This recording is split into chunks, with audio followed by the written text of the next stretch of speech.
C'est une décision qui est, c'est vrai pour le système français, c'est la première.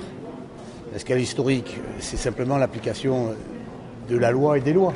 On a besoin, là on est avec Glasgow aujourd'hui, on a besoin d'avoir une COP d'avance, on a besoin de lutter contre le CO2, on ne peut plus mettre d'autoroute, nous on est contraints par les montagnes et les campagnes derrière, par la mer de l'autre côté, il faut donc faire que nos trains roulent.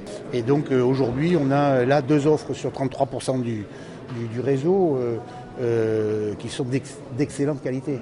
On est très très heureux d'être les lauréats du lot 1, c'est une très très bonne nouvelle.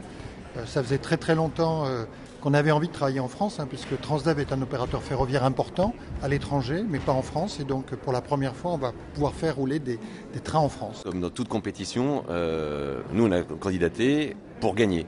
Et effectivement, même si ce n'est pas une surprise, quand vous candidatez et que vous avez l'ensemble du réseau ferroviaire, vous pouvez perdre.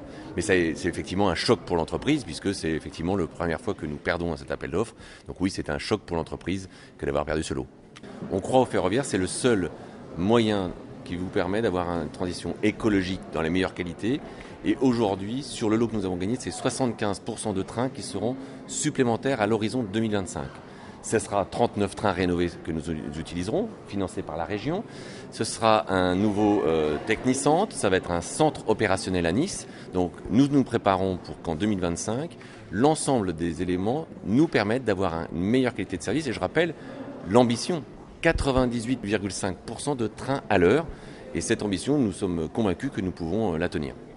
J'entends les usagers en colère, j'entends ceux qui attendent le train pendant des heures et qui n'arrivent pas et qu'on ne prévient pas.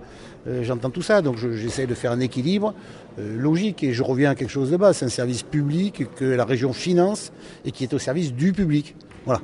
Et donc je le fais à le meilleur opérateur possible et donc à eux après de s'adapter. Et aujourd'hui ils ont gagné et je les félicite. Ce que notre arrivée change, c'est l'ouverture à la concurrence qui change.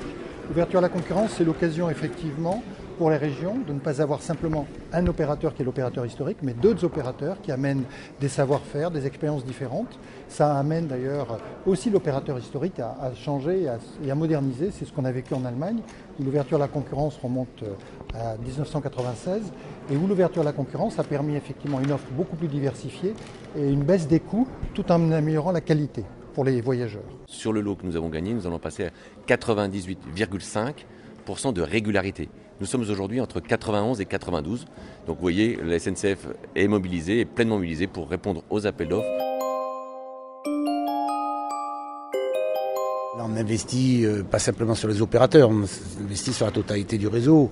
Donc rien que sur ces opérations-là, c'est 2 milliards d'euros sur 10 ans quand même. Et sans compter la ligne nouvelle dans laquelle il y a 3,5 milliards d'euros qui va venir être investi dans la région, dont 600 millions d'euros à peu près de la région, le reste étant de l'État ou des collectivités territoriales. Donc il y a une vraie stratégie de développement ferroviaire sur la région, parce que c'est le seul moyen de circuler dans les années qui viennent. L'enjeu aujourd'hui, ce n'est pas le prix du billet, puisque très souvent, le prix du billet et le prix d'ailleurs du train est très inférieur au coût de la voiture. L'enjeu, c'est la qualité de service. Si on veut que demain, les gens prennent plus de trains, on a besoin de plus d'offres, de plus de qualité de service. Et donc, il faut que ça coûte moins cher à la région pour que pour le même prix, elle puisse faire rouler plus de trains et qu'il y ait plus de monde dans les trains. C'est ça l'enjeu. Et l'enjeu de l'ouverture à la concurrence, c'est effectivement de faire mieux pour moins cher. Aussi bien du côté des opérateurs nouveaux entrants sur le marché que de l'opérateur historique.